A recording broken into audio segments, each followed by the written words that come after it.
Solo mining is the embodiment of the original dream, a defiant act of individual sovereignty where one person, one node, and one miner take a stand against centralized control. We don't just mine for profit, we mine for principle. We mine for ourselves and for each other and for the unyielding spirit at Bitcoin's core. Join us as we dig in and hold the line. This is the Home Mining Podcast.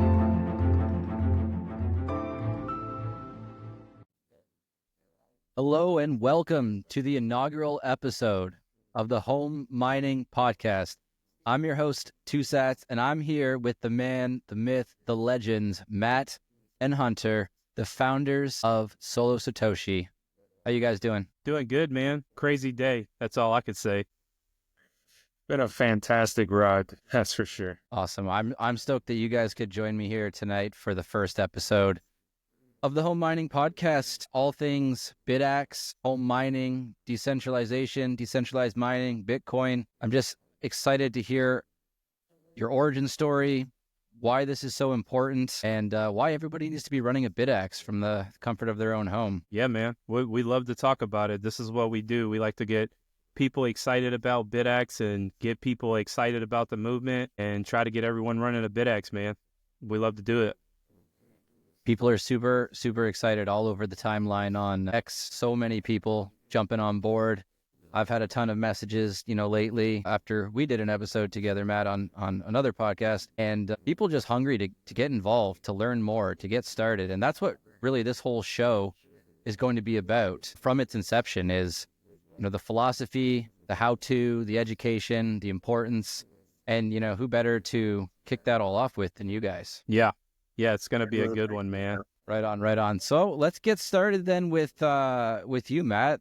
Just tell everybody a bit about yourself, your Bitcoin origin story, and how you came about finding BitAxe. Yeah, so I'm a high voltage technician by trade. I've been working with my current company now for almost 6 years. I had a brief vacation, if you will, which I'll cover a little bit later.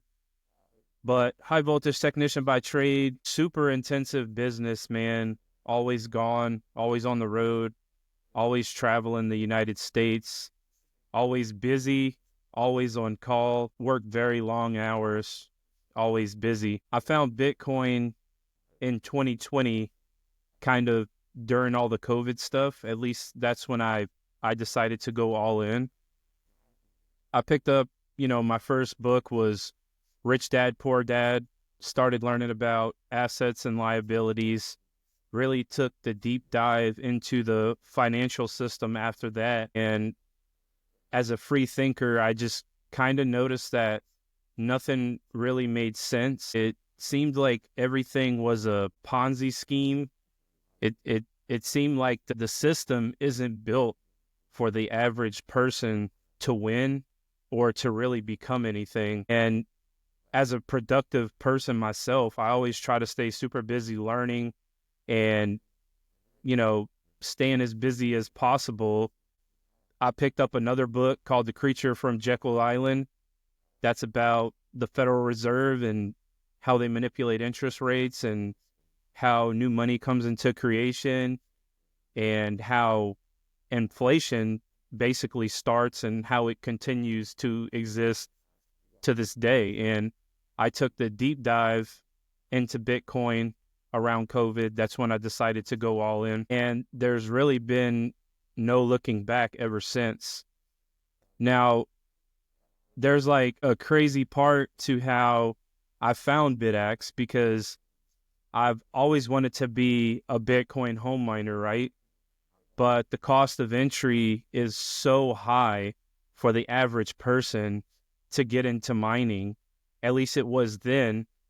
I had to look at upgrading all of my electrical infrastructure in my home, taking an outage from the utility company, putting bigger breakers in upstream and then everything downstream. And you're in for literally tens of thousands of dollars before you even get to buying the actual devices. And when I was looking into the devices, it was at the the peak of it was when Bitcoin was really rising a lot. And generally what comes with that is an increased demand for hardware, and prices start rising shortly thereafter. And they start to rise pretty rapidly.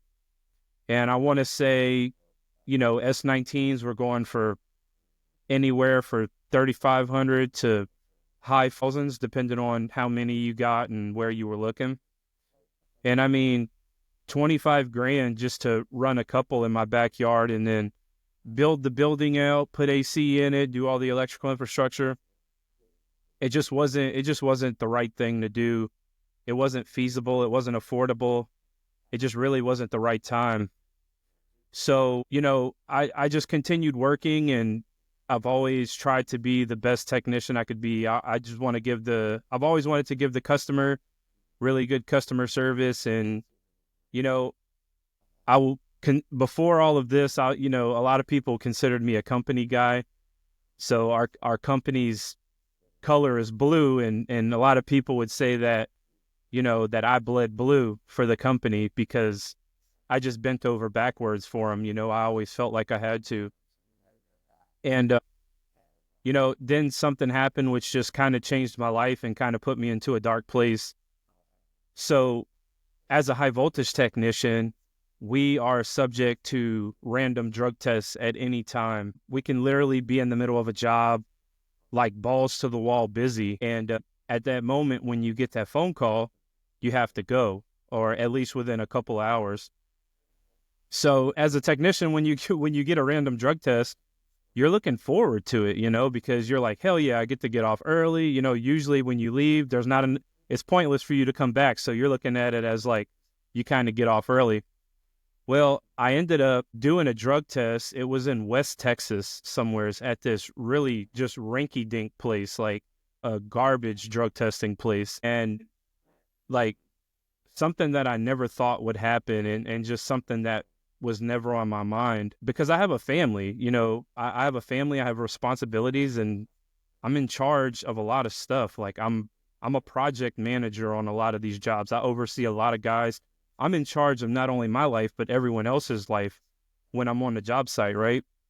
So I ended up doing this random drug test, and about 3 days later, I got a phone call that I had popped positive for a substance that I never done in my life. And the substance was cocaine, and it absolutely blew me away. I didn't know what to say other than really just to really just curse the guy out that called me, and just call him a liar the whole phone call. And my company got a hold to that information because, it's a whole process. It's just the way the system is. And they ended up terminating me over that. And, that was probably like one of the worst things I've ever been through in my life. I've been through a lot of things, but that was kind of a dark time for me, because as a productive person, all I know is working.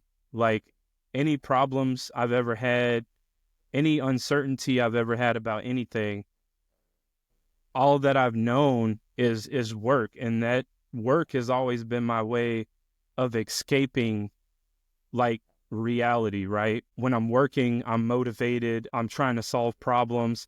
I'm not focused on, I don't know if I would say real world problems, but just I feel content when I'm working. And all of a sudden my whole world stopped, and I felt very used. I felt very abused. I was very unhappy, and I was at a dark time in my life, but I'm just not the type of person to give up, and I never have been. And what was so crazy is that the place, they wanted to hire me back immediately. And everyone that works there, they know anyone that works there. All of what I would call my brothers that I've worked shoulder to shoulder with, they know that I'm not like that. They know that I would never do anything like that. So it wasn't only a surprise to me, but it was a surprise to everyone else. And it really pissed everyone else off at the company, to the point where a lot of people quit over it. And the company suffered some really good losses, because everyone had this sudden realization that we're not valuable as employees anymore, right? When you're a high voltage technician, you hold a very specific set of skills that not a lot of people know how to do. So you feel very valuable as an employee. Like one of our slogans is always, what are they going to do? Fire me? Because you really feel like that because no one's willing to do this kind of stuff. And I just remember just sitting there. I tried to do this other small startup where I was making some testing equipment, kind of some electrical stuff. And I started selling that. It was doing really good. And one day just scrolling, just my constant interest in Bitcoin and Bitcoin mining, I came across this small device named BitAxe. And I'm like, what the hell is this thing, man? Like it's so tiny in all the pictures, and I just seen pictures of people holding it in their hand. So I decided to order one, and I thought it was like one of the coolest things ever. Just reading about it, reading that it's open source, how it's decentralized, doing all the deep diving into that. And lo and behold, it arrives at my door, and it's literally smaller than an iPhone. And while I was happy to get it, I was kind of upset because this device cost more than $300 after taxes, shipping, and everything else. And I was really not satisfied with how much it was and how small it was. But when I plugged it in and I got it up and going in 5 minutes, and I'm not even, like at the time, I didn't consider myself that tech savvy. Like I had to do deep dives into what an IP address is. You know, your average person doesn't even know what an IP address is. Well, when I got it set up and going in about 5 minutes, I was full blown convinced that BitAxe was going to be one of the next best things to be in Bitcoin. So being the autistic person I am, I immediately wanted 9 more. I wanted to run 100 of these devices, you know, because it was easier to scale up a little bit at a time than to just go out and buy a really huge machine and drop a large chunk of money all at one time. So in that process, I was inquiring about where to get a bunch of these devices in bulk. That way I can try to save some money, because I'm like, there's no way that these devices are really $300. Like there's just no way. So I talked to Scott, the instigator behind BitAxe, the main guy that created the whole project. And he pointed me to a guy that did the manufacturing. Well, when I inquired about 10 devices, he told me that he had a minimum ordering quantity of 25 units. And I'm like, man, I don't feel like I can drop that much money. I was like, how much is it? Well, when he told me, it completely shocked me into the margins these people were making on these devices. And I was like, this is totally unacceptable. I feel like this is a revolutionary technology. So I immediately took almost all of the money I had like readily available, and I bought my first 25. And I had been sitting on the background of Twitter for so long as an anonymous person. I didn't even have a real profile picture. No one knew what my name was. I was like a little minnow in the Shark Tank, you know? And I just started posting them. And people started resharing it. And eventually I sold my first 25 and I ordered another 25. And then I approached Hunter with this idea one day at work because we're coworkers. And he thought it was the coolest thing ever. And like, here we are today. And I know that's a super long explanation, but no one's ever really heard this side of my story before. You know, it was a really tough time and a dark time for me because all I've ever known was work. And I felt like I'd never been fired before, and I just didn't have a way out of my situation. Because when you get fired for something like that, you get something attached to your name, because we're registered with government agencies that allow us to access, you know, really, really important pieces of infrastructure that you can't do those types of things and go into those facilities. So it was very life altering at the same time. And those things will be attached to my name for probably a few years, you know, even to this day. So I got into BitAxe, I found Hunter, and I'll let Hunter take it from there, tell his side. There's a few things I want to touch on that story that I feel were missed. So the first one was he was completely exonerated because he took another test, and it's a hair follicle. So it goes back plus months. And he passed the second one and they still let him go, which was caused a true upset. The second one was when he found me, he started telling me about it off the rip. We're like, man, we need to get into mining. We both bought S19s just for, I don't even know why. And then we were just trying to find something affordable, 120, don't have to upgrade your infrastructure. And then we found BitAxe and he started buying them. And he's like, man, I need a website. And I was like, let me help you.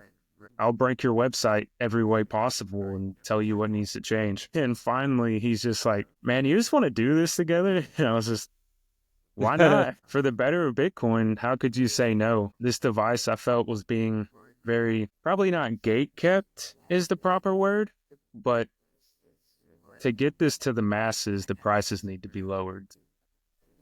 We came in, that's where the anarchy came from, that Matt designed, and just caused anarchy, flashed prices, made everyone come down, and for the better of Bitcoin, now everyone's selling more, and it's just been full circle helping it to get more of these devices out there. I'm hearing two main things that sort of resonate with me or stand out to me in this origin story about why Solo Satoshi exists. It's friction removal and disruption would be the two words. And that's what this industry needs quite clearly, right? It's like you said, maybe not completely gate kept, but there is some fixing going on that was preventing the everyday pleb from getting a home miner in their hands, right? And what you guys have really done, just, out of that amazing stroke of misjustice, let's call it, with your failed drug test, that came and gave you an opportunity to do something that nobody else was doing. BitAxe came into your life and you saw the problems, you saw the pain points, and you applied a big enough lever to move those pain points.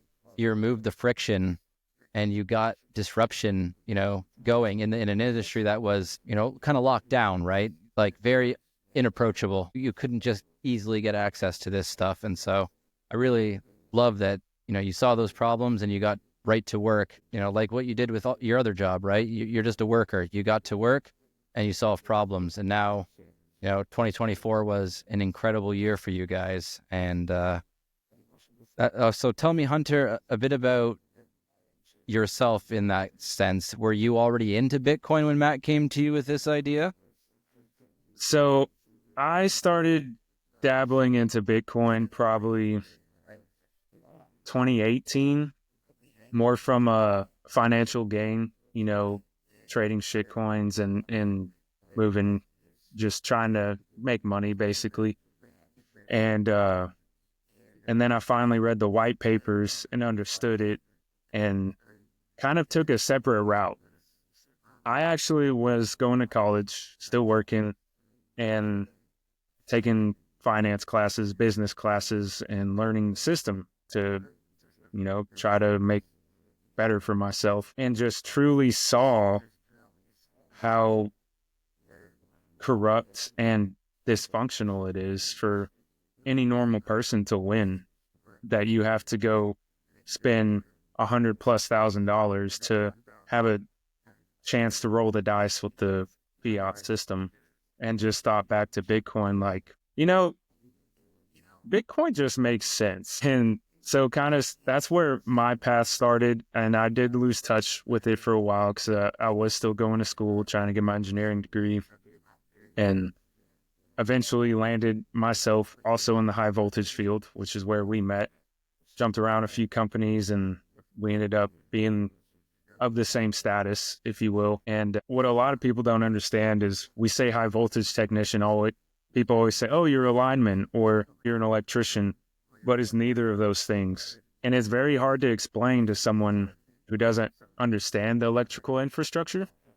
But we basically test and commission all the equipment that keeps your house from blowing up, essentially. Yeah. And which is why it's so important in plants and generation facilities, solar farms, wind farms, etc. So, and sometimes you're working on or around live equipment. So it is very life-threatening. And You literally have people's lives in your hands that you have to make sure no one dies. So it's a very high stress environment. It's very fast paced. So it is a lot to juggle and takes a lot of time. But after that and what happened to Matt, and we were on the phone probably 4 hours every day, just cooking on his website ideas. And finally we joined forces, and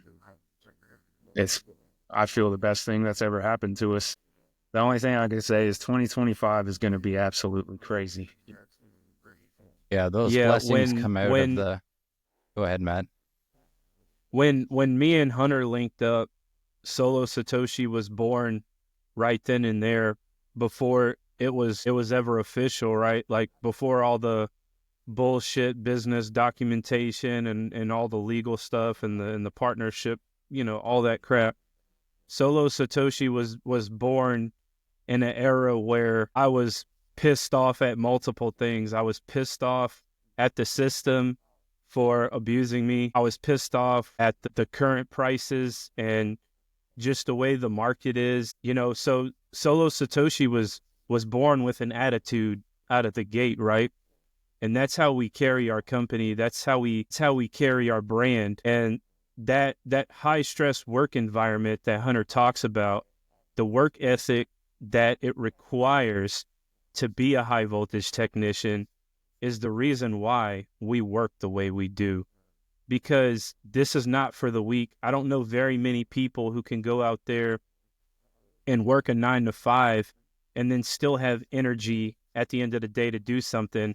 And we're working 12 to 16 hours a day. I mean, I've worked 34 hours one time straight. And, to continue to do that day after day, which hopefully won't be for much longer, and then get off at the end of the day and be full-time Solo Satoshi too, I think it really says something about not only dedication, but work ethic as well. Our work ethic, our dedication is completely unmatched. Yeah, and it's clearly, represented through multiple aspects of the brand, the customer service, the identity online, the customer rapport and reviews. A lot of people have excuses, but you have results, right? And that comes from being willing to be disruptors and being passionate about what you're doing. It's hard to sleep when you're passionate and fired the hell up, man. It really is. When you're going to sleep and you're dreaming about Bitcoin and BitAxe and how to disrupt the status quo and how the system has kept people down and, without access to life-changing tools, how can you sleep? Right? So it doesn't surprise me, that you guys are working full-time jobs and then some, right? Coming home and doubling down on BitAxe. And I have every confidence that in this year ahead, full-time BitAxe is on the menu for you boys because, nothing can stop you when you're determined. Absolutely. And, to touch on customer service and technical support and just the overall experience that we give our customers when they shop with us, we realize that we're not only just selling some product, right? We're also selling a service of customer service and technical support. And this is where Hunter and his wife come in extremely valuable and extremely, they hold up a lot of the company when I'm not available, because our number one priority is not about just how many BitAxes we can distribute. It's about making sure that each customer feels special and is able to get their device online as fast as possible. And once you succeed at that, you literally see people's faces light up. They might be a little frustrated because, we get some people up in their 70s and 80s that are buying these things and they don't quite understand a lot of the technology, right? They're what we would call in the South old heads. Like they're just trying to figure it out. And being there for them and making them feel special, all of our customers, being able to support them and process returns, and when things are going wrong, getting them up, it's one of our highest priorities. And I feel like that's what contributes to customer conversion time over time again, because we don't leave anyone in the dark. when they get a device. That's very important to us. It's extremely important because there's lots of sellers or resellers of BitAxe, right? And if you just scan through some of these BitAxe communities on Twitter, on X, you'll see a lot of people do encounter issues, right? Whether it's with the hardware or it's just like lack of know-how, lack of education. Then that presents a huge opportunity for people like yourselves who care enough to go that extra mile to make sure that everyone that gets something from you not only has a product, but they have a customer service experience, right? They have an education around the product that they just purchased. It's you guys do amazing on pricing, right? But even that is still an investment. It's still someone's hard-earned, money going into that device, and to just get it and then be left on your own, left in the dark, that's different than what you guys are doing. You guys are, taking that to another level and making sure that everyone that gets it understands how to use it and is satisfied and understands what they have now in their house. And that's the true meaning of adoption. That's all we're trying to do is spread adoption. We've got people that don't even buy from us that reach out. They need help. No one will help them. And I get on the phone and walk an 80-year-old man for 3 hours how to set up a BitAxe. And it's just whatever it takes to give back and get more devices online, because ultimately it's almost, I don't know if war is the right word to use, but against all these corporate miners, because eventually they're not going to be online, and there has to be enough hash rate and nodes up to continue this network. So let's talk about that a bit, because yeah, it's cool, it's a lottery ticket every 10 minutes, TikTok next block, you have this sort of infinite opportunity here, but none of that really matters philosophically, right? Like, it matters because it could potentially, change your financial situation if you were lucky enough to hit a block. But I think the three of us believe that this is about something quite a bit more meaningful and powerful. What does it mean for you, Hunter, to see decentralized hash power in the hands of the everyday person? It's just going to spread more. The more devices go out, the more blocks that are found, the more devices go out, and it's just going to be a constant cycle. And as the halvings continue, these corporate miners aren't going to be profitable. If electricity goes up or Bitcoin price happens to go down, they're not profitable anymore, have to come down, hash rate comes down, difficulty comes down. So then these home miners have more opportunity to uphold that network and not only have that chance to win that block that they're looking for. And that's sort of at the heart of Bitcoin, right? Like, if you read the white paper and you do your research, none of this corporate mining stuff was quote unquote supposed to happen this way, right? This is centralized control structures dying last breath, if you will, right? This is their grasp at maintaining control over something uncontrollable, which is Bitcoin. And so, man, is that powerful. And it's important to drive that point home for the listeners is that you do need to be running one of these devices or multiple of these devices. The spirit of Bitcoin was, people mining on their home computers, right? Mining 50 Bitcoin blocks. And so getting decentralized hash rate to all-time highs over and over, continuously growing, that is the very spirit of what it means to be cypherpunk, what it means to be a Bitcoiner. Yeah. The way that Bitcoin was in the early days is that everyone was running a node and everyone was mining, and Bitcoin is an open source software, right? It's an open source network. And what's happened with larger ASICs and more expensive units is that the increase of cost in hardware leads to centralization like we see today. And the reason why that's concerning is because if they start to sanction different countries or blacklist wallet addresses or start to ban certain people from using Bitcoin and recognizing them by a certain wallet address, or they obtain a pub key or something like that, these large miners they're incentivized, they can be incentivized by the government to not put that transaction in their block, right? So that's one of my biggest concerns. Another huge concern of mine is with the rise of AI. AI facilities, they require immense power as well, just like Bitcoin mining. But AI is really profitable, and AI facilities are willing to pay a premium on their electricity. So where Bitcoin miners used to be the favorite, where these large miners, they used to be the favorite of energy companies, they may no longer begin to be the favorite of these large energy companies anymore. And that may cause some hash power to come offline. I don't know exactly what that looks like, but one big point that we like to stress is the centralization of Bitcoin mining and all the threats that it poses to everyday Bitcoin users, right? I don't think that very many people think of this because when we use Bitcoin, it works, right?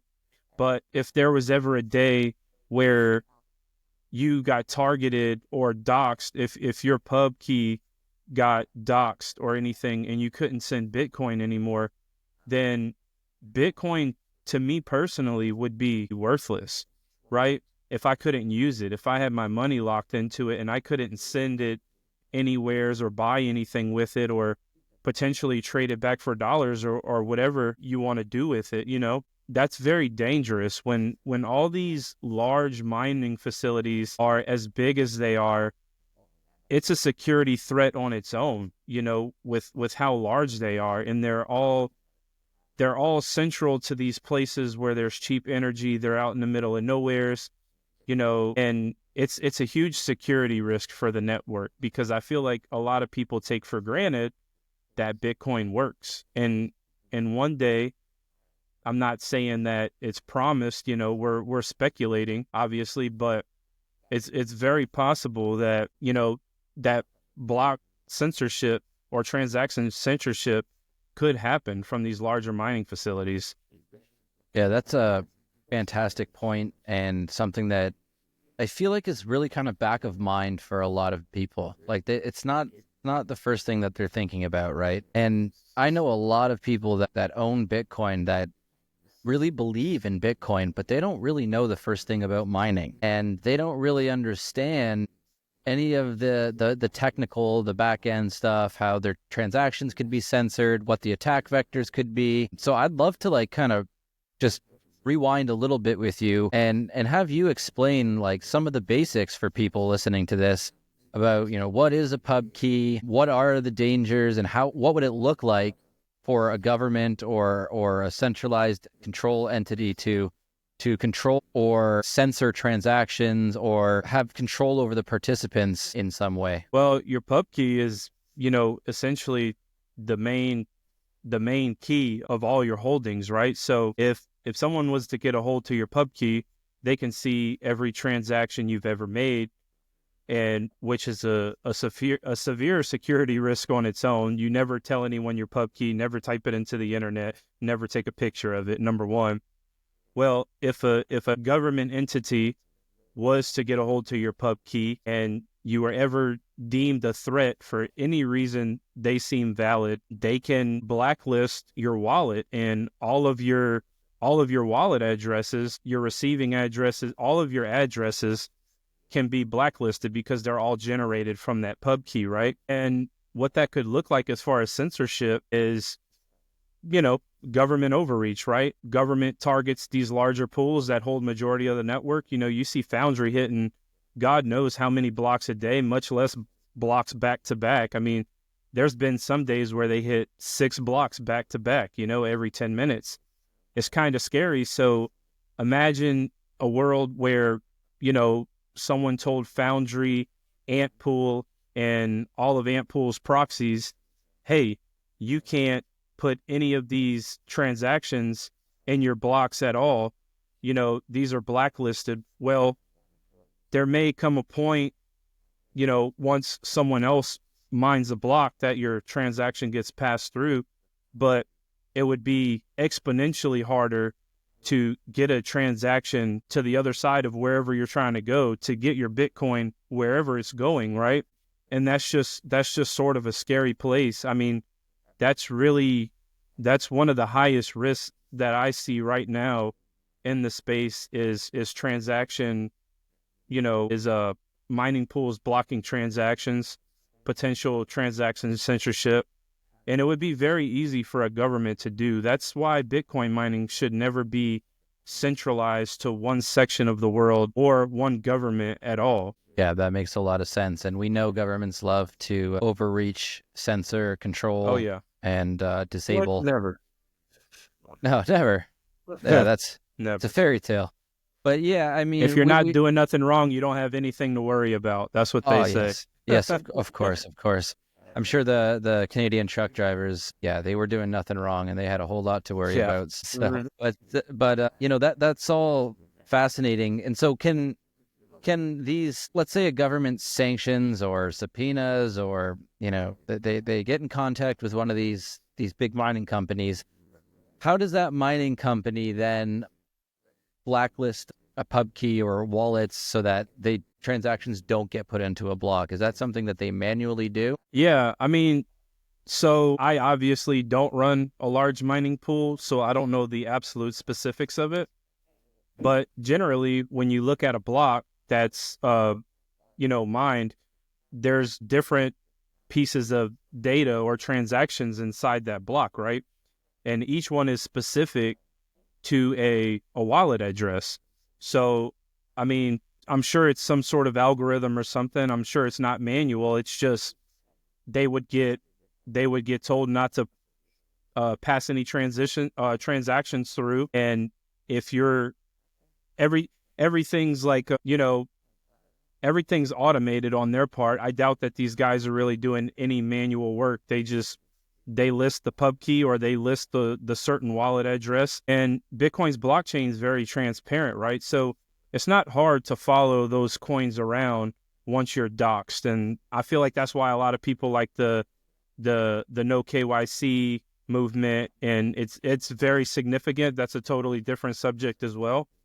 But once you're tied to that set of coins, it's very easy to blacklist that wallet and not have those coins move anymore if you're controlling the way that they're passed through the block, which would be the large mining facilities.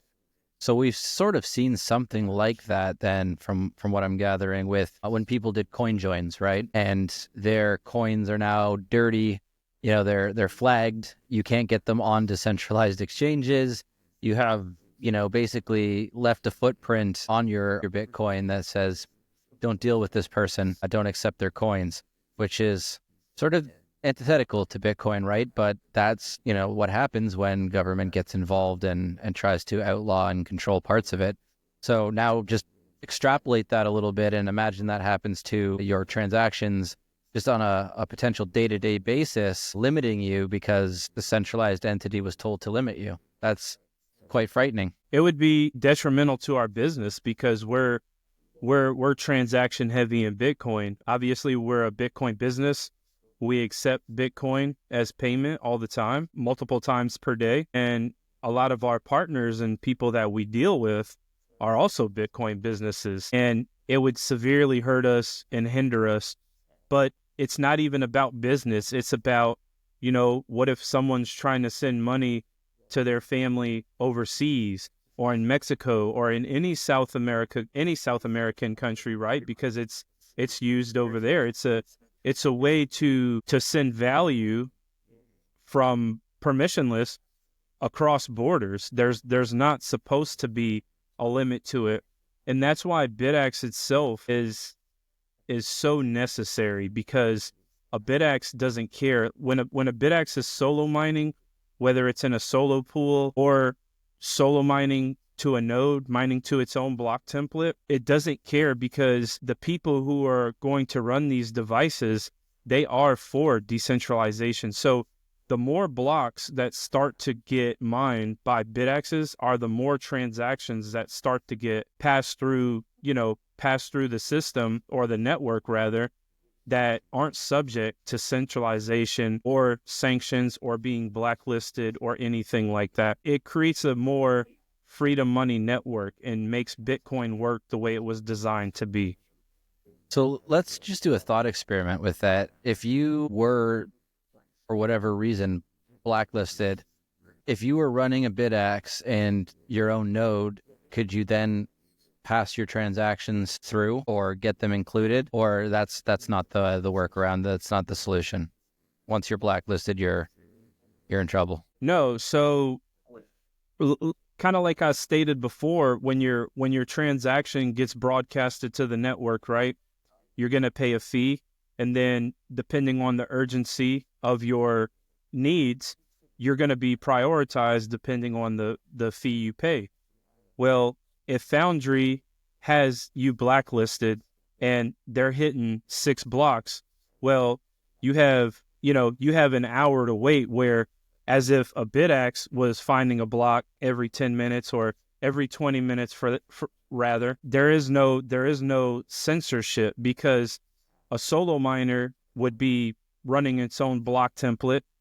A solo miner is not incentivized by any means to censor transactions. People want to hit a block for the Bitcoin reward, right? Someone could tell Foundry or Antpool or any of these other pools, if you don't blacklist this, we're going to shut you down.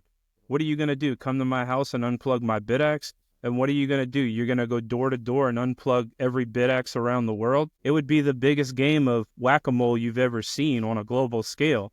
And it's just not going to happen. They would have to go door to door and literally rip these things, rip the PSU out of people's wall, and even then, with BitAxe being decentralized and open source is so significant because anyone can build one. You could literally have the hardware sitting in a Tupperware container under your bed and solder it together and make it work, and you have another BitAxe, right?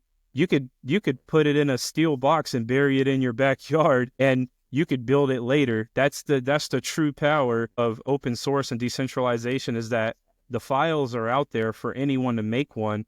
So you can't censor this thing. The cat's already out of the bag. You can't put it back into the bag, right? BitAxe has opened up a can of worms that no one can stuff back into the can, because now there's people innovating even more powerful things. And, now we're starting to see different spin-offs of BitAxe with more chips. Well, why is that significant?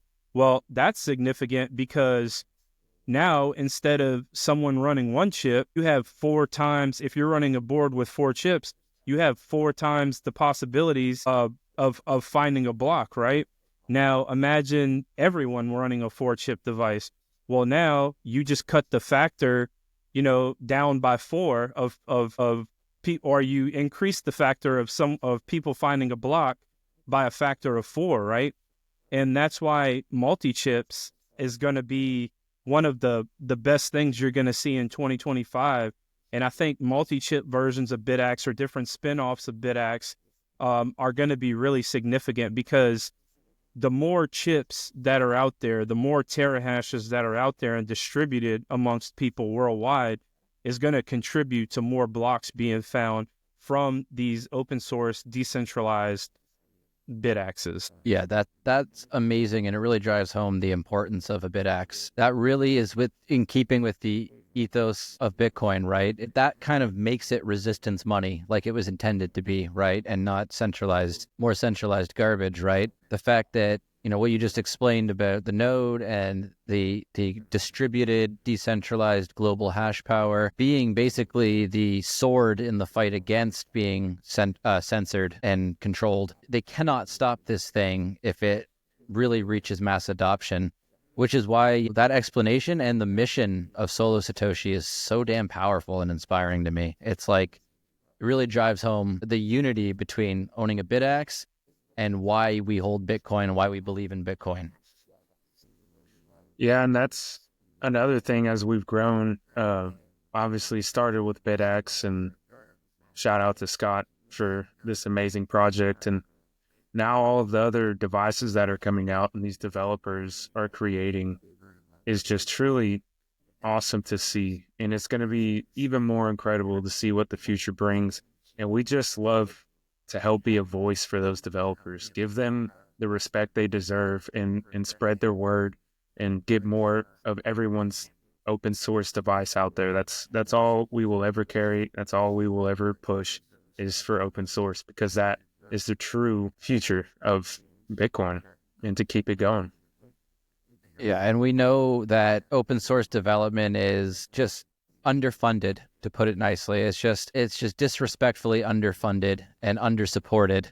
And so to have a Bitcoin company like you guys, like Solo Satoshi, that understands the importance of supporting open source development and kind of living and dying by that is beautiful, man. That's what it's all about. That's in keeping with the spirit of Bitcoin. And that also allows those developers to keep innovating at like breakneck speed and keep pushing the boundaries of what's possible. And like you were saying, Matt, about like Xing the hash power with these multi-chip miners versus just having a single chip, right? Like once that takes root, right? The first was, okay, let's get a solo chip in every home, as many homes as possible.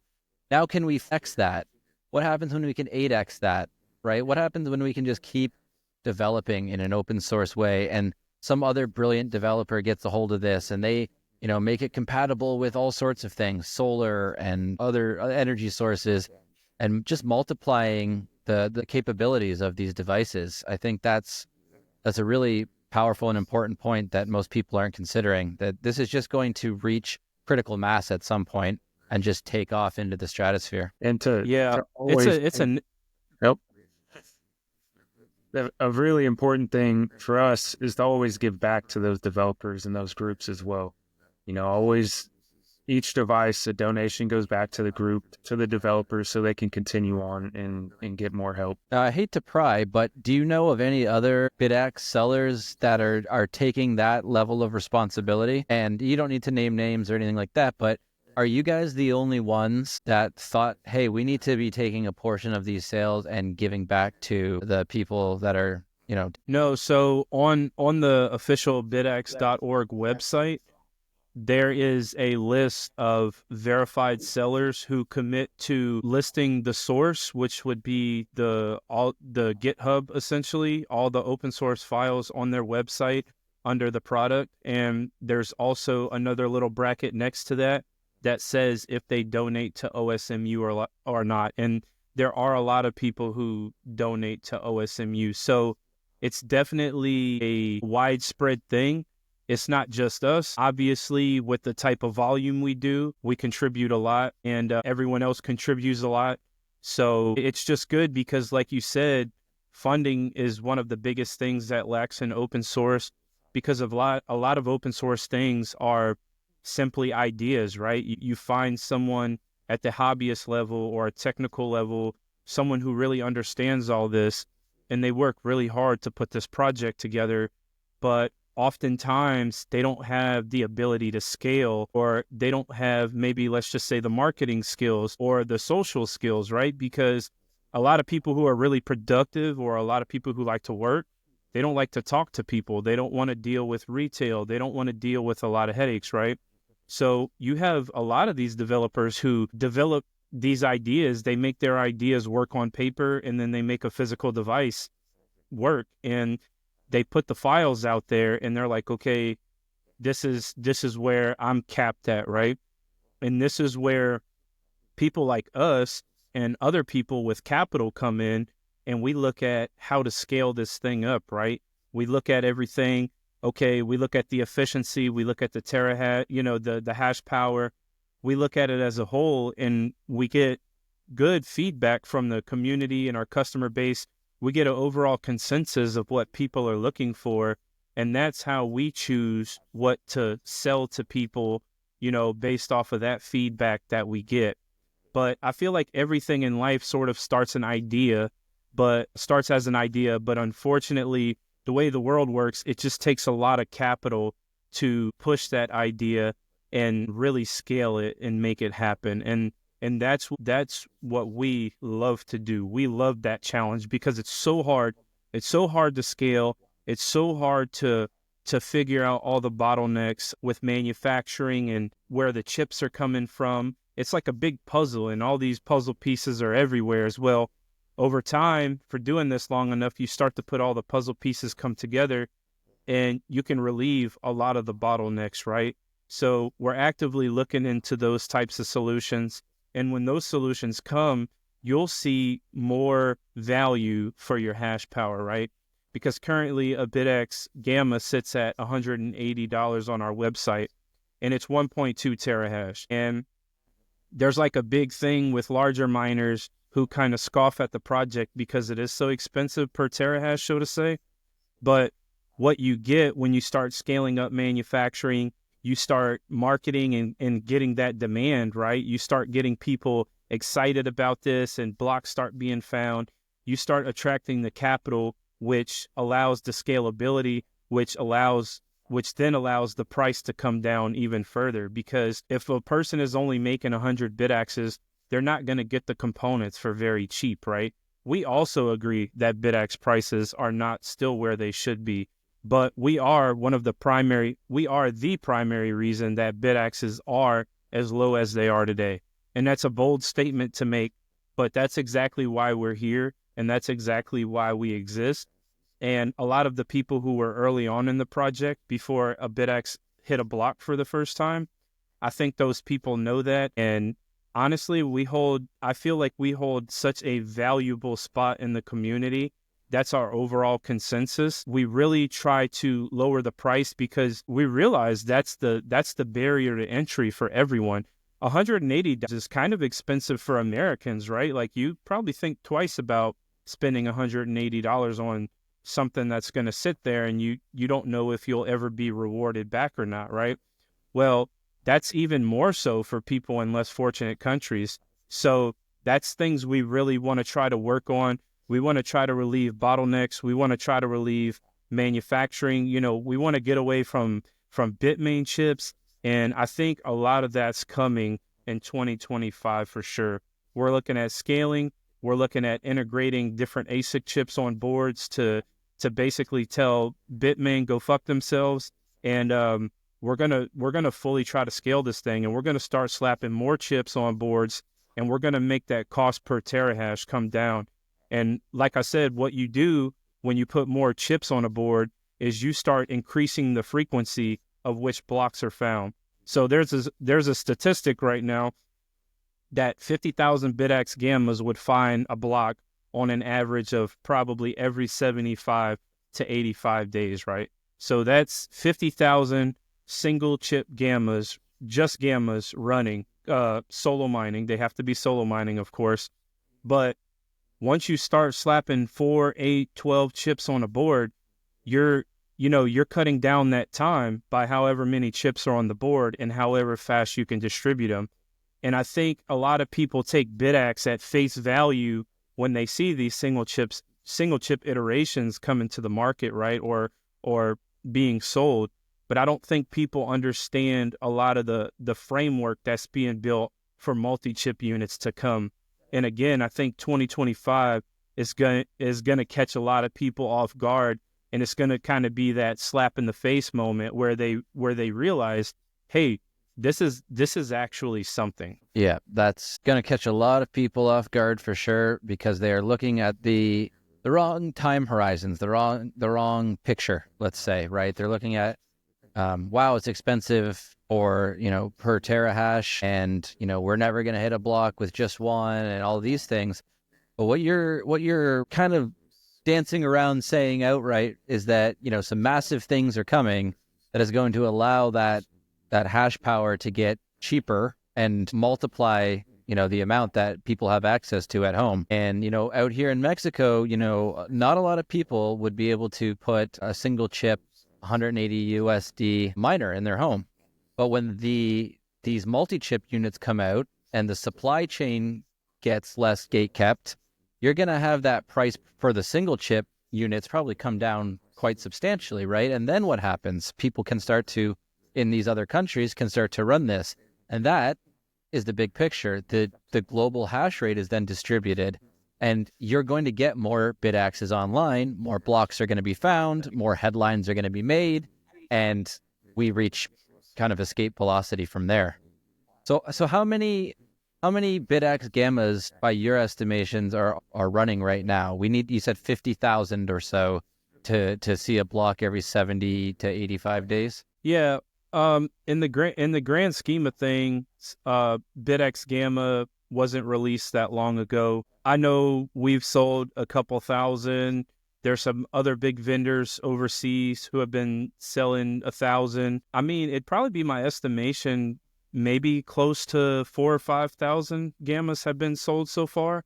I think if I had to guess how many BitAxe devices are running out there as a whole, I think it's somewhere in between 15 and 20,000. It may even be a little hair over 20,000.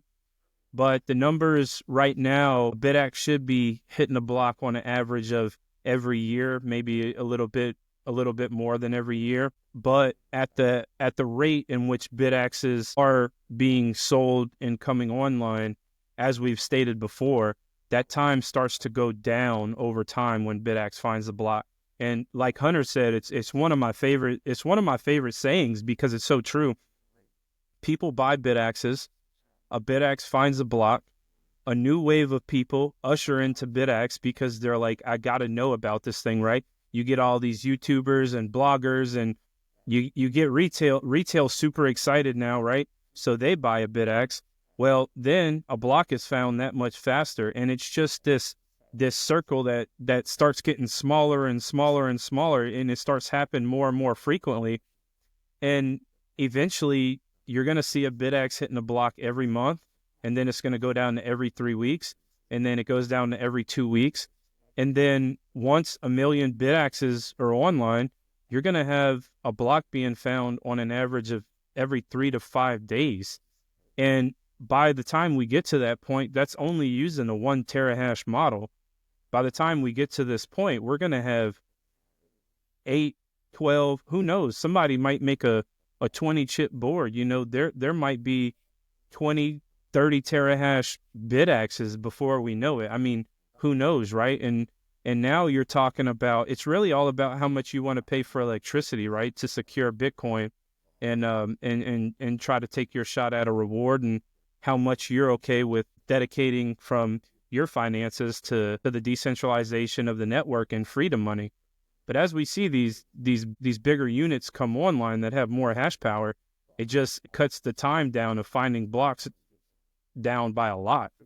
So we're in the very, very early stages, but tick-tock, time is ticking, right? And the open source nature of this allows innovation to really happen at a rapid pace. And it sounds like almost a certainty that, as these bigger miners become less profitable during bear markets, and, a lot of them close up shop and they get out of the game, and more, plebs, so to speak, get their first BitAxe, or they get their first multi-chip BitAxes as the development occurs, then, we're really going to be able to take the power back and see an increase in the amount of blocks that are found in shorter and shorter time frames. That time is going to condense. It's no longer going to be this far off, like, oh, maybe one day, a BitAxe will find a block. A BitAxe already has found a block, but this is going to become a much more regular occurrence. That's something I'm sure you're really stoked about, Hunter. God, yes. It's just what needs to happen. The plebs need to take back the network and fend off from centralization is just what has to happen. Get a node, get a wallet, get a BitAxe. You see that as a responsibility? Like if you hold Bitcoin in self-custody, do you think, but do you think everyone should be running a node, having multiple cold storage options, and running BitAxe? Absolutely. Absolutely. I mean, that's just the whole prophecy of Bitcoin is, us having it in our own hands. There's no banks. We control it, and everyone controls theirs individually and contributes to the network altogether. That's just how it was meant to be. And I don't think anyone would have thought that these centralized miners would have come to life. Yeah, I don't think that was in the plan from Satoshi, but I don't want to speak for him. Staying on the topic of open source versus closed source, do one of you guys want to sort of riff on what are the dangers and speed bumps or hurdles and roadblocks of a closed source system versus what we have with BitAxe in that open source development? What are the bottlenecks that people need to be aware of in those big mining operations?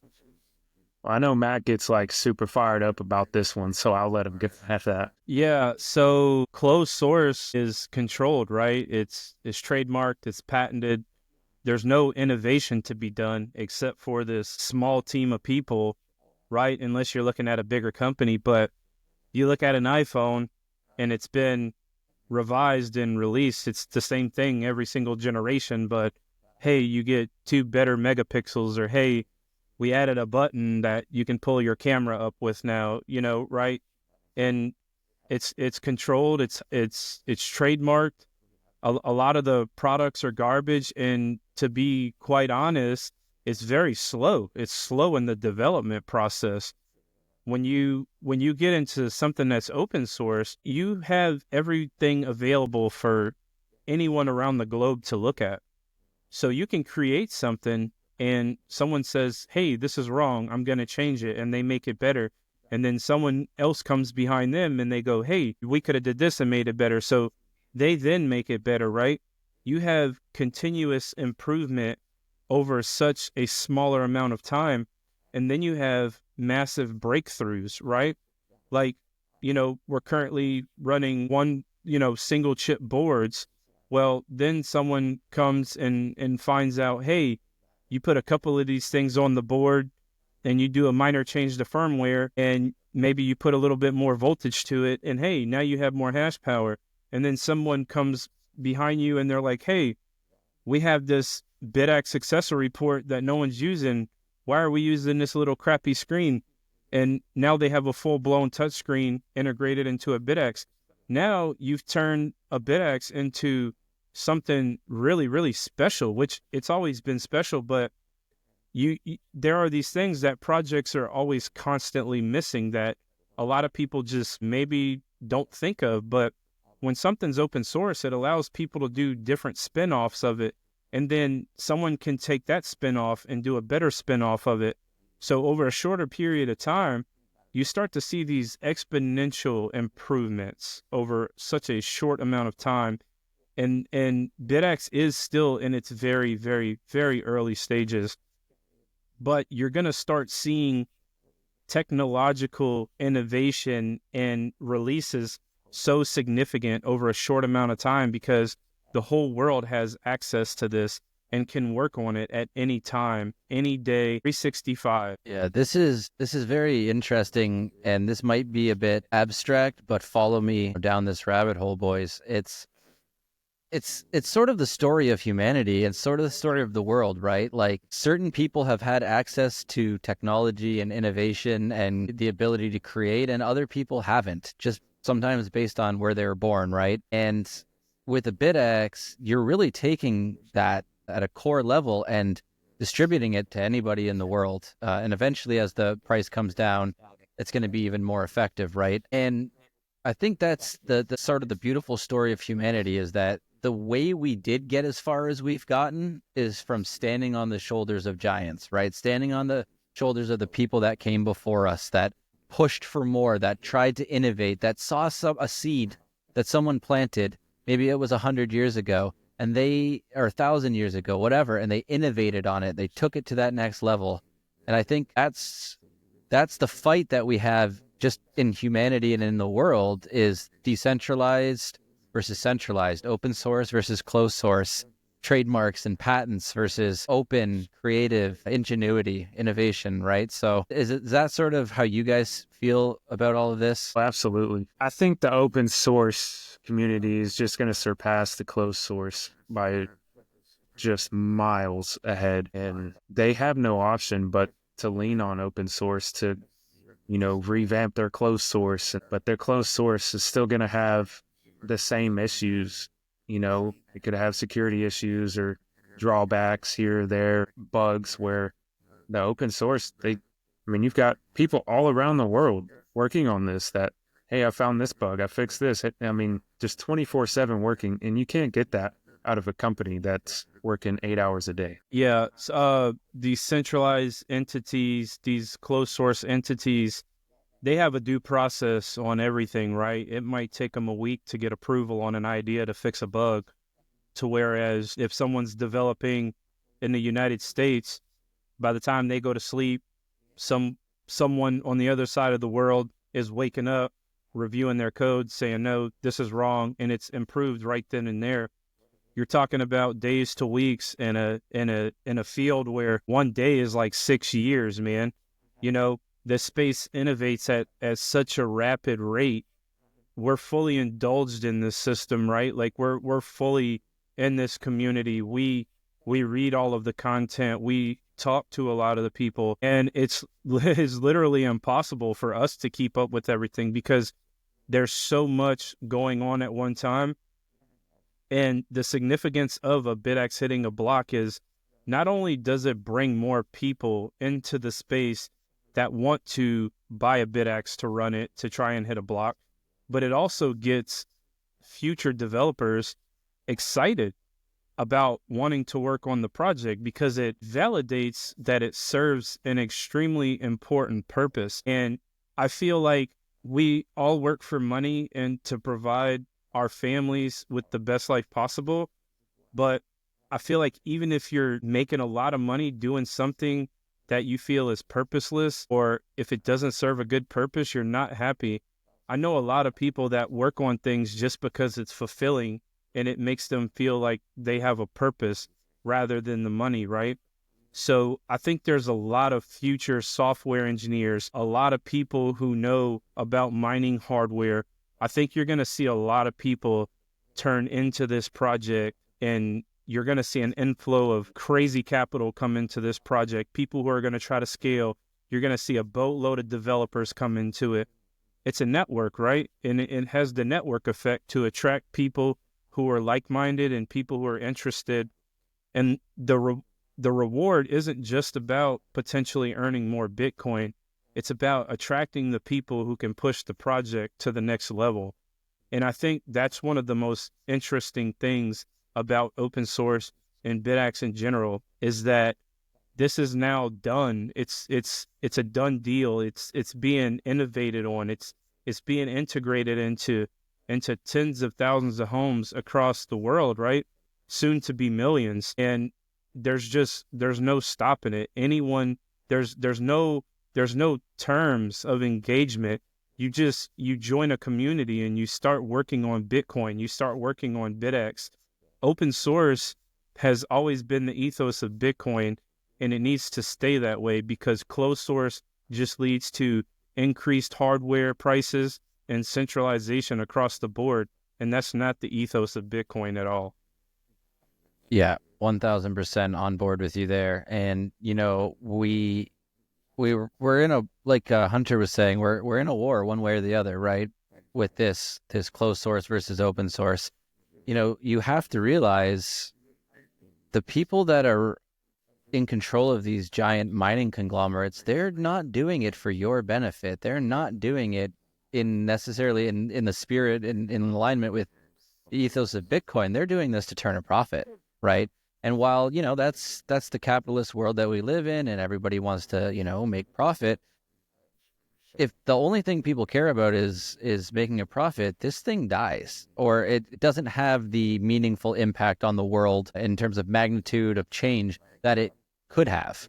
And that's why this is so inspiring and important, this whole BitAxe phenomenon and the principles behind it. And that's why I want to keep going back to that, you know, throughout all of these different points that we're touching on, is it's the principles that are important here. It's great that we can hit a block, but we are also looking out for our own self-interest as people that love, care about Bitcoin, hold Bitcoin, and want to see the world free, sovereign, people be sovereign and have control over their lives and their network, right? This is the people's network as far as I see it. Yeah, layer one on Bitcoin, on-chain transactions are so important. And we don't ever want to see a day where transactions can be censored. We don't ever want to see a day where, and we've seen these days before, where it costs $100 to move a couple dollars in Bitcoin. We don't want to see large miners prioritize other transactions over ours for a set purpose, right? We don't want that, that centralization. We don't want them to be incentivized to do that at all. The significance of BitAxe is that the person that's running a BitAxe, they're not going to be censoring the blockchain, right? They want everyone's transactions to go through. BitAxe is how we are going to decentralize Bitcoin mining. It's just going to take a little time, a lot of improvements, and a hell of a lot of work. And there's thousands of people out there right now that are putting in the work, putting in the time, putting in the effort. And if you have any sort of vision in this space, it's really not that hard to see. When you're indulged in the community like we are, it's really not that hard to see. Are we in an echo chamber of some sort? Absolutely, right? We make it our reality. Like BitAxe is our reality day after day. So obviously we're very bullish on it, but I'm not an unrealistic person either. We don't follow things just because it's trendy. We like to devote our time to things that are revolutionary. And BitAxe is a truly revolutionary game changer for Bitcoin. You guys bring up wars, and it's the hash wars, right? It's the little guys against the big guys. It's like David versus Goliath. This war that we're in is just as significant as the block size war, right? The block size war arguably was about keeping small blocks because an increased block size leads to increased storage costs, which increases the chances of centralization. If it costs $1,000 or $2,000 to run a node, no one would run a node. But being that we have small blocks and it doesn't take up that much space, a 2 terabyte hard drive is still really affordable. The name of the game of decentralization has always been accessibility, cheap hardware, and lower the barrier of entry to anyone globally. And that's what BitAxe is doing, and that's why it's so important. And that's what a lot of people need to try to understand about this, is that it's a movement of people who are fed up with the system, fed up with centralization, and all the incentive beyond hitting a block is there. It's in your best interest. It's your duty as a Bitcoiner to run BitAxe. And if you're one of these guys who are into crypto, you need to realize that almost every crypto project is a spinoff of Bitcoin, because Bitcoin is open source and it allowed someone to do that hard fork and bring that crypto project into existence because Bitcoin is open source. And if Bitcoin fails, the industry fails. And I stand on that. Yeah, absolutely. All roads lead back to Bitcoin. And you actually kind of touched on something that, I did want to actually go into a little bit on the topic of all of this hash rate stuff and decentralization. I don't know if you boys have read Jason Lowry's book, but he's talking a lot about a global hash war, right? Where countries are going to be competing to control as much of the hash power as possible. And with the United States potentially creating this strategic Bitcoin reserve and, this fight for global dominance in a traditional setting of war, if Bitcoin is the hardest money and it becomes something that countries want to stockpile, they're going to start to turn to mining and controlling the hash rate. What do you guys think about the importance of that and how BitAxe plays into protecting the everyday person? I mean, truly, it's the same as a centralized unit, the hash wars that we're already in. Honestly, I don't think it will ever be possible for the governments to take over. I don't think it just will ever happen. The community is just too strong and will do whatever it takes to prevent it. I just don't see it happening. I don't see the possibility of how it could in today's scenario. So if these governments had the ability to sanction these miners, these centralized entities, or bring them under their control, that doesn't present a threat if there's enough decentralized hash rate power out there? Well, I mean, yeah, of course it does, right? I mean, we're technically you could argue that we could experience that issue now, but I guess it really depends on who's mining to what pool and how easily that hash rate could migrate, right? There were some things that happened years ago on Bitcoin on the network that a lot of people didn't agree with, and people switched pools, right? The good thing about mining is that a lot of that hash rate may be able to migrate, but essentially BitAxe is all about stripping that power away from the larger facilities that do exist. And this is exactly why we act so urgently on this matter, because nation states, countries could print money to lock up supply chains. And that's why it's absolutely critical that BitAxe finds another path other than Bitmain. It's really scary that Bitmain controls the entire ASIC chip supply chain that fuels the BitAxe project.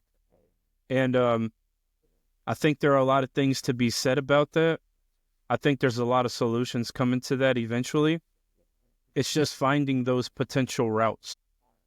But absolutely, nation states printing money to buy ASICs and power ASICs from an endless source of fiat money, I think it's a big danger. I think it's totally doable.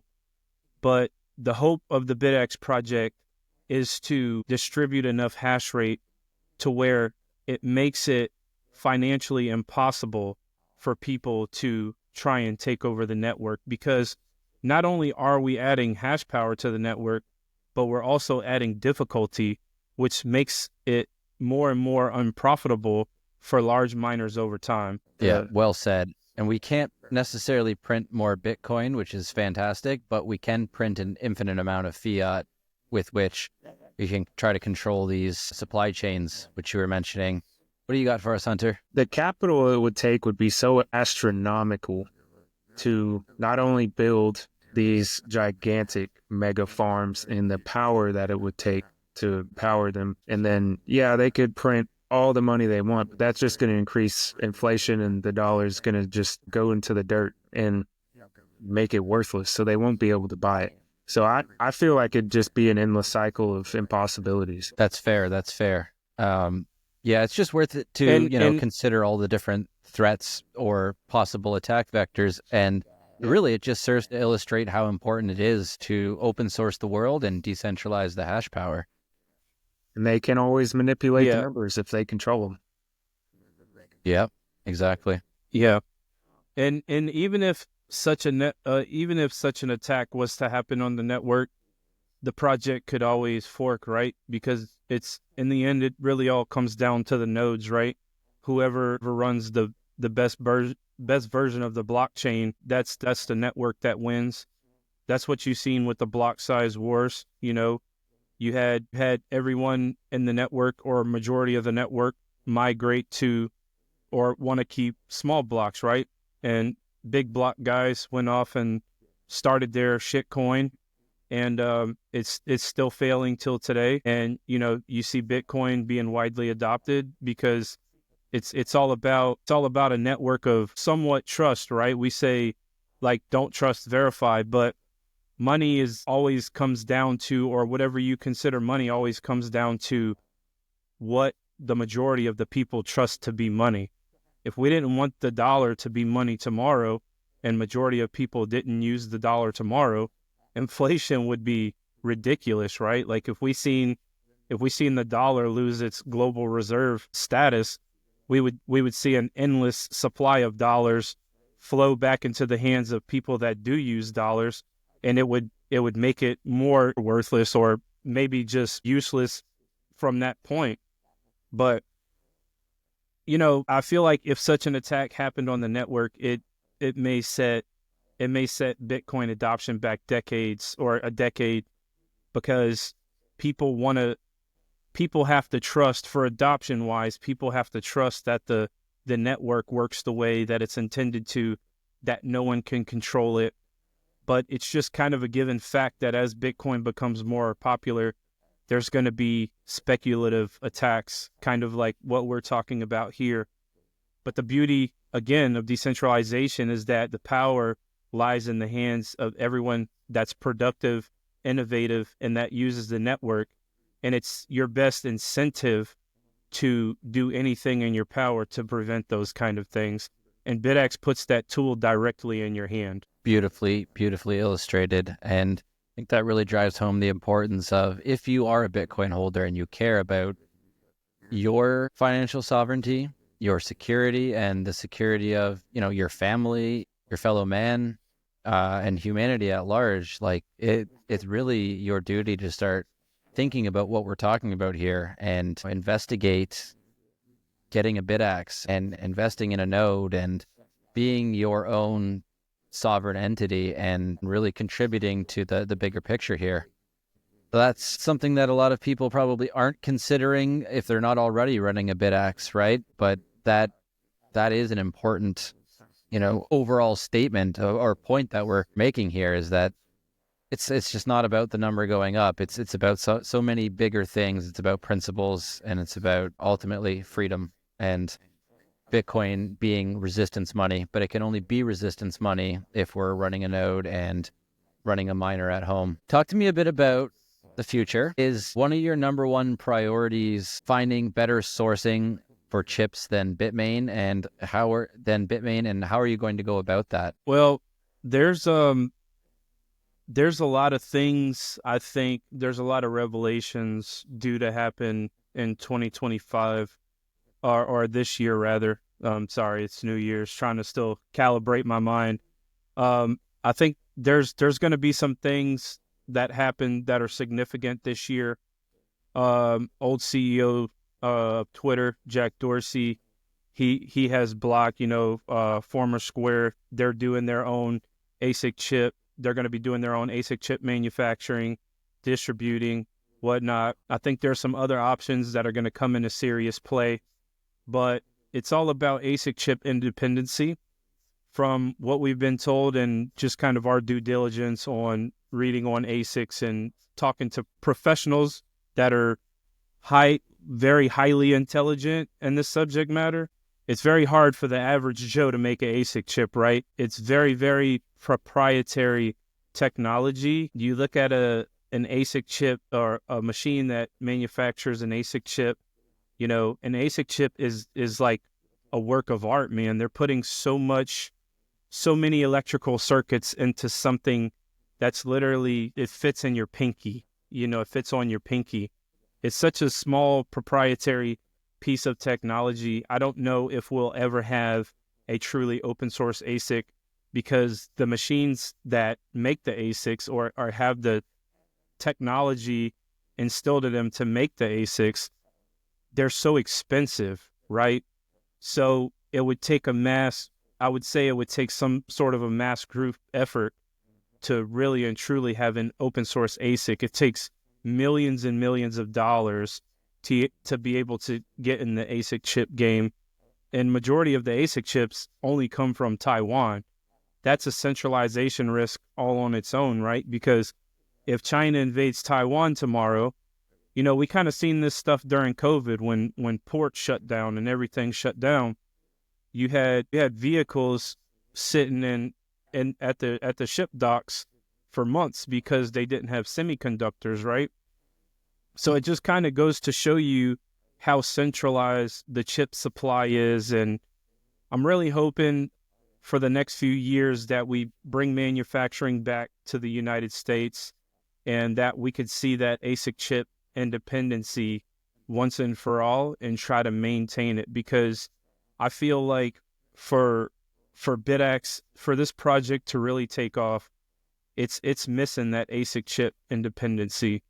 But I think there are some things that come to light this year that really change the game, and it's just really about the availability and those people's dedication to helping out the project as well.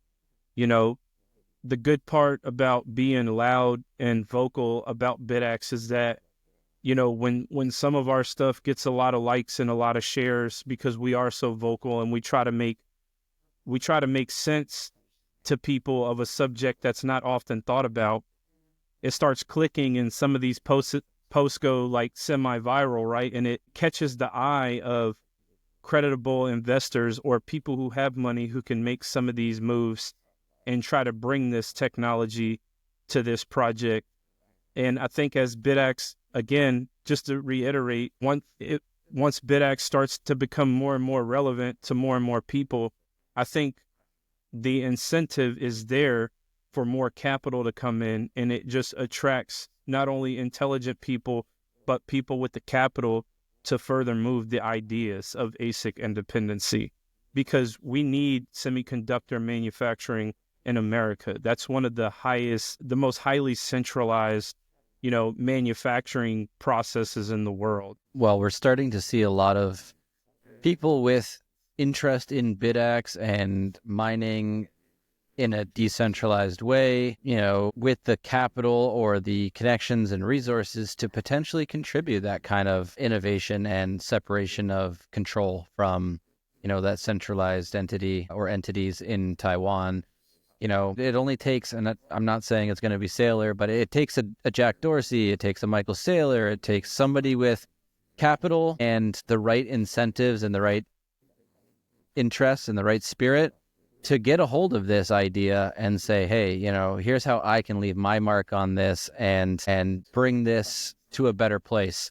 And yeah, hopefully, with the way that the United States are going to be changing over the next 4 years, hopefully that starts to take root in the States and really puts the power back in the individual's hands. But, as this grows, I think there are going to be enough people with the capabilities to start to decentralize that ASIC control that will step up. It's almost a certainty at some point.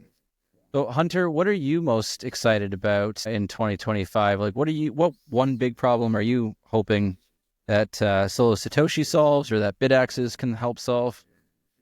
Quit my day job, number one, for sure. But now, man, I just would really love to see more of these multi-chip boards and just get them streamlined and out to the masses. Just the more hash power that we can get out there and more developers we can bring into the space and more, then it just all means more money going back into the development to make even more. And just as we keep growing and this community keeps growing, it's just going to keep going full circle. And it's just going to get bigger and bigger. And there's really no stopping it. And that's what I'm looking forward to by far the most, is just seeing this community grow and adoption continue.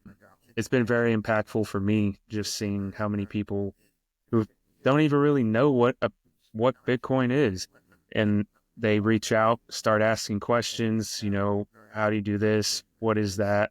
What kind of pools? And you just kind of walk them through and they're like, all right, I'm going to buy one and I'm going to figure this out, and then start reading books. And that's been probably the most beautiful thing to see. And I just can't wait to see more of it. Yeah, well said. And that's what this podcast is being created for, right? As the voice for Solo Satoshi and BitAxes to start providing answers to some of those questions, from introductory questions to deeply technical questions to innovation to the philosophy and the principles behind it. And that's what I'm really stoked about, going forward in this year. We still have, 8 to 10 months of a bull market left where Bitcoin is going to do unspeakable, godly-like moves, hopefully to the upside.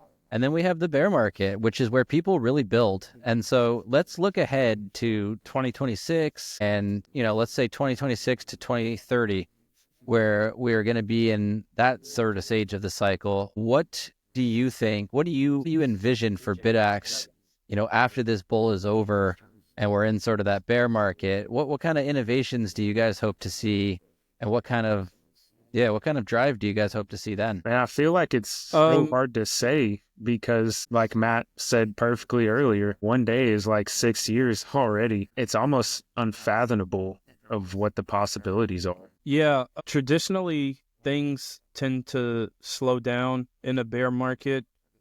I'm sort of on the mindset that if a block is found, then it continues to incentivize people to get into this movement.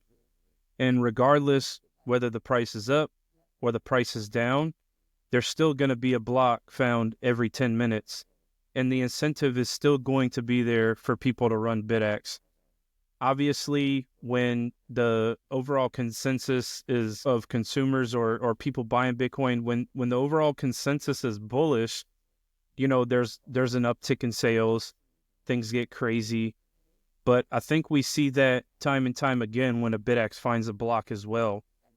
There's going to be people who are into it for the decentralized aspect.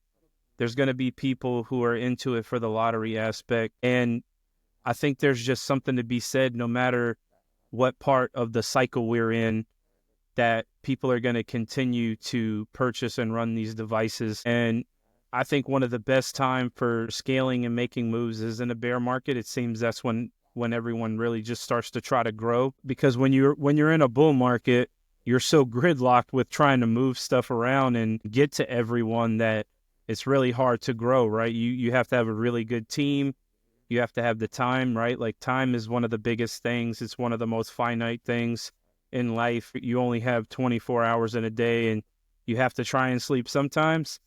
So my overall thing for BitAxe project is that people continue to run them, and we continue to see huge demand for this, no matter what type of market we're in, because someone will be hitting a block every 10 minutes, right?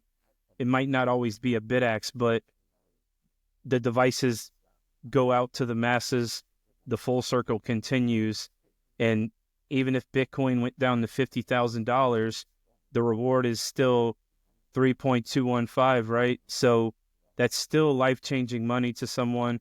That's still a lot of Bitcoin in the grand scheme of things. And I don't think it really slows down that much. But if it did slow down, our overall thing would just to be take a breath and let's get to the drawing board. Let's figure out how we could take this thing to the next level for when the next wave of people come, and offer customers something even better.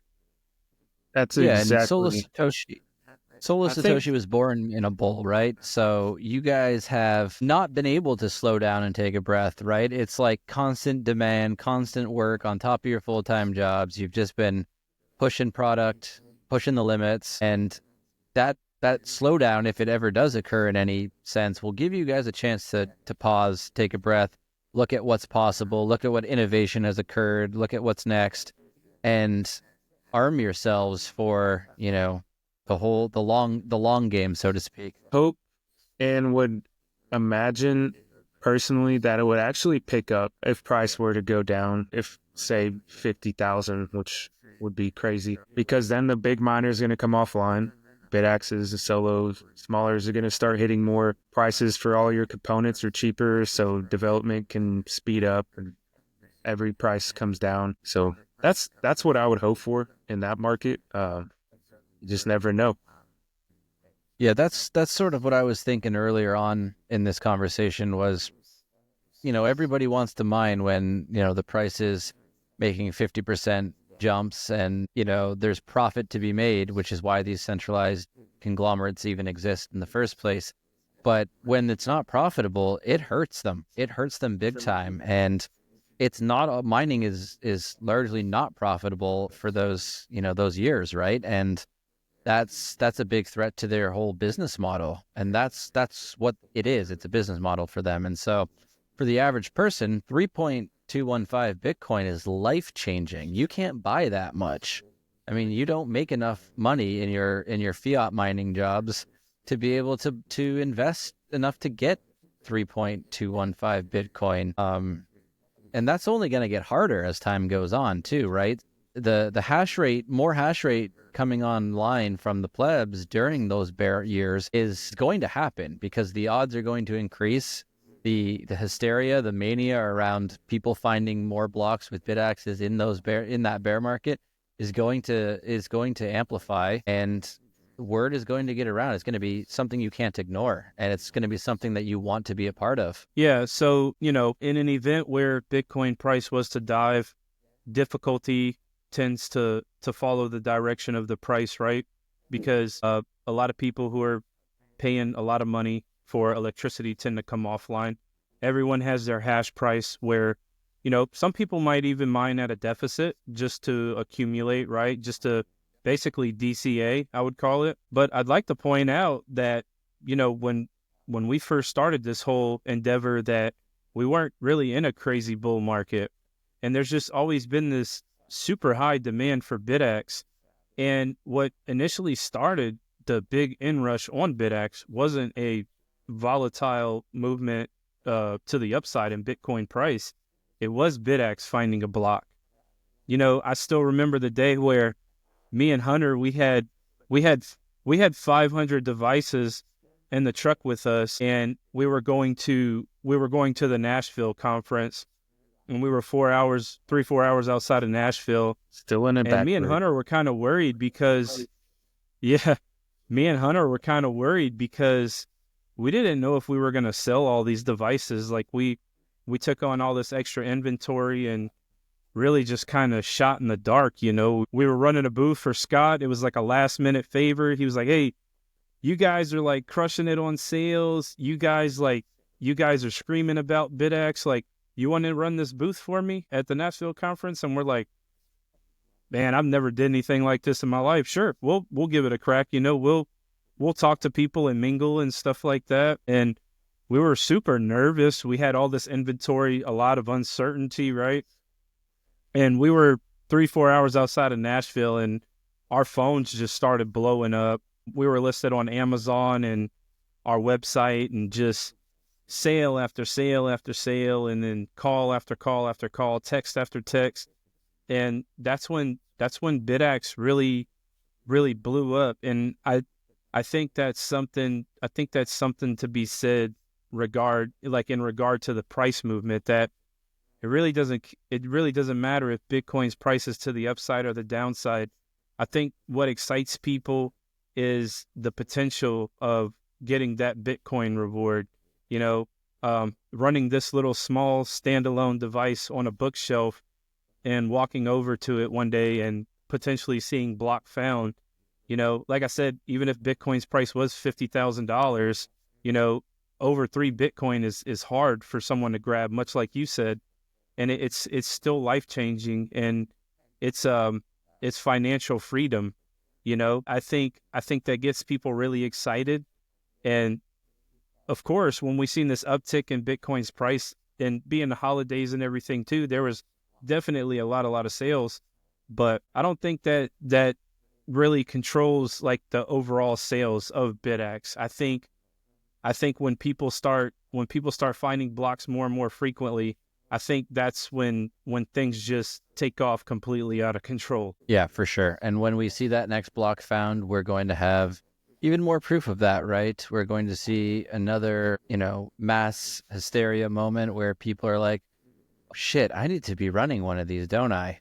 And there's no better attention grabber than that, right? That proof of work playing out in real time, and someone finding a block and potentially changing their entire situation in life, their financial sovereignty and freedom, what it means for their family and the generations of their family thereafter. If they were just mining at home and hit a block, I know it would change my life, and I'm sure it would change y'all's lives. And philosophically it's powerful, and financially it's powerful. And I'm just excited to see that next block get mined by a BitAxe, and just watch everybody freak out and flock to Solo Satoshi, flock to owning a BitAxe, multiple BitAxes, multiple chips, and really open sourcing the world and decentralizing that hash rate more.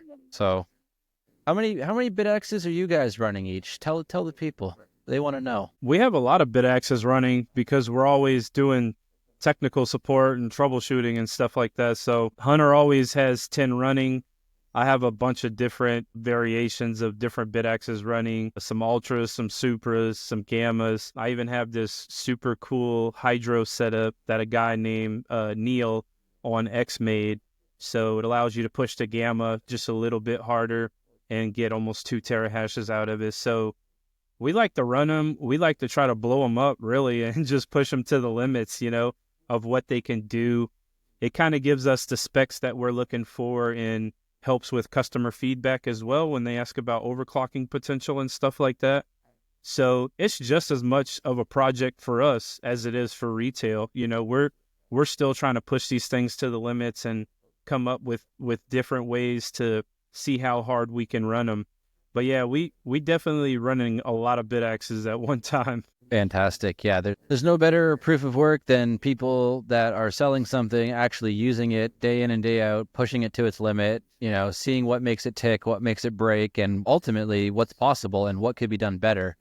And I know Solo Satoshi will be the ones to innovate on what better means alongside the developers that you all support with, a percentage of every sale, which I think is very, very commendable that you're doing that, because ultimately, when we were talking earlier, all I could think about was how symbiotic of a relationship this all needs to be for it to succeed, right? From the developers to the marketers, to the sellers, to the plebs that run them. And that's in essence the most symbiotic thing possible, and it really encapsulates what Bitcoin stands for and what it is and what's possible. That's exactly. It all goes full circle. It all goes full circle. So, something we kind of left out of that circle earlier between people getting BitAxes and blocks being found is that much more money running back into the open source community, right? So being that some of the funds go back to the open source development community, the more BitAxes that get purchased over X amount of time is more funding that they have to make them better and keep up with the closed source controlled entities that are also trying to do the same thing, right? So that's also another very, very important piece of that circle, is that the money flows in a true circle, and a lot of the money flows back to the open source community as well. And there's other things we plan to do in the future, or something really interesting that me and Hunter are really wanting to roll out, and we haven't done it just yet because we have a lot of stuff going on that requires priority. But eventually, people who are working on the project and other open source developers that are doing like really significant things, oddly enough, you wouldn't think this, but we find that they have a hard time having access to hardware. So eventually, we want to try to roll out some sort of a 4-tier open source developer system, which essentially developers, depending on their significance in the project, they can get anywhere from 25% off to 100% off of any hardware that they need to innovate on. I think that's going to be something really important that we roll out in the future. And with scaling and with producing and having all these extra possibilities and avenues for us to go down, all of that just makes that possible, right? So these open source developers, they need access to hardware just as much as the average retailer does, for arguably the same significant purposes. So we're really excited for rolling something like that out. And we constantly do giveaways. We constantly try to do things to keep the community involved, keep the money going full circle. And we're looking forward to continuously donating and continuously trying to shed more light on the project. I think a lot of people are going to start talking louder and louder about BitAxe as time goes on. You're going to see a lot of influencers start talking about it, and the masses just start following them and migrating towards it as well. And it's not a bad thing. It's a great thing. And BitAxe is here to stay, man. BitAxe was created with an attitude. It's an opposition to the system. BitAxe is anarchy. That's our slogan. And because it doesn't play by the rules, it opposes all the rules, and it puts the power back in the hands of the people where it's supposed to be.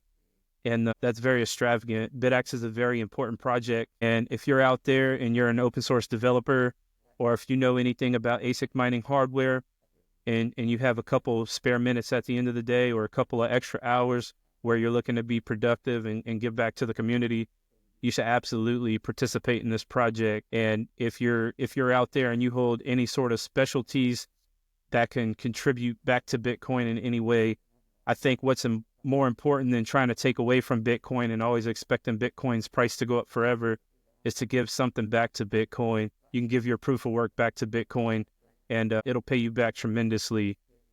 Freedom is everything. It's what we live for. It's what we die for. And the only way we protect that freedom that Bitcoin provides is to continuously innovating on the network. And keeping everything going full circle within the community. Tremendously well said, Matt. Tremendously well said. And I have a lot of love and respect for you guys for keeping business, related to BitAxe in alignment with the ethos and the principles of Bitcoin and freedom and sovereignty. And, it's easy to sell a product and just be looking to turn a profit. But, the reason I really have a lot of respect for you guys is the way you're going about it is it's proper. It's like I said, it's in alignment with the whole spirit of Bitcoin, and that's going to give you guys incredible amounts of runway and longevity with Solo Satoshi because you're doing things the right way for the right reasons, and that's exactly what we need, and that's what open source developers are going to latch onto and see. They're going to see a company that's sticking their neck out on the line to do the right thing for the right reasons, and they're going to want to contribute to that. And I love what you said, not seeking something from Bitcoin always, because it provides everything innately. But what can you, with your passion and your skill set and your expertise and your wisdom and experience, what can you give to Bitcoin? And by virtue of that, give to the world and humanity. I think that's the real power of all of this. Yeah, I'd also like to point out that we're all in. We're poor. We're all in. We have no option to fail here.